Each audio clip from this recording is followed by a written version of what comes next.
in this video. Hello everybody and welcome to the 58th video on the channel.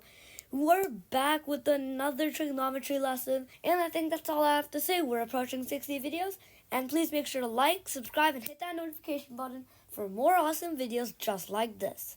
Without further ado, let's move on to the lesson. Today's lesson is about these four formulas and how to prove them. The first formula says sine of pi over 2 minus theta is equal to cosine theta. The second one says sine of theta minus pi over 2 is equal to minus cosine theta. And the third formula says pi over 2 minus theta is equal to sine theta. The fourth formula, which says theta minus pi over 2 is equal to sine theta, that's also what it says. Now this is actually quite interesting because for the two ones, when you flip it, like theta minus pi over 2 instead of pi over 2 minus theta, it becomes negative. But for cosine, it stays the same. This is because cosine is something we call an even function. An even trigonometric function is a function where I have cosine of x is equal to cosine of minus x.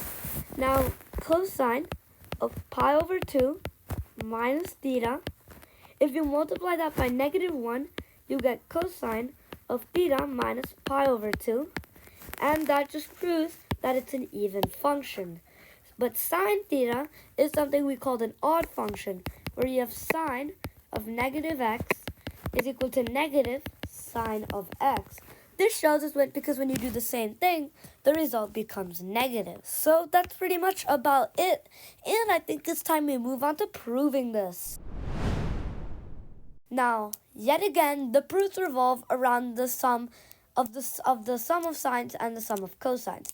But instead of the sum, we have the subtraction. Now, if you want to wonder how these are proofs, they're proved in a similar way to their plus counterparts. And by any chance, if you want to know how to do it, you can try doing sine a minus b proof on your own, and then whenever the video of cosine a minus b proof comes out, a plus b proof comes out, you can do cosine a minus b, the proof of that. Now what happens with sine a minus b is that it's slightly different than sine a plus b, of course, because of the negative, and it gets flipped. You see, instead of plus over here, what would it normally be? It's minus. And for cosine a minus b, if you go to my previous video, that becomes plus. That was minus earlier when you had cosine a plus b, but now it's plus because cosine it's a minus b. And if you want to know how to prove sine a plus b to help you prove sine a minus b, you can always check out my video about that. So let's get actually on into proving this. Now what we're going to do is pretty simple. We're going to say, for the first two formulas, sine of something, we're going to say a is equal to theta and b is equal to pi over 2. Now, what that's going to be is that's going to be pretty simple, because when we're going to plug this in, we're going to have sine of theta minus pi over 2 is equal to sine of theta times cosine of pi over 2, which is 0, so 0, minus sine of b, which is sine of pi over 2, which is 1, and cosine of theta is just cosine of theta. So minus cosine of theta, so that becomes sine of theta minus pi over 2 is equal to cosine theta, minus cosine theta, sorry. Now, what you can do is all you have to do is flip the signs and do pi over 2 minus theta, and using the rule I showed above, that would become plus cosine theta. And it's actually quite similar with cosine of a minus b.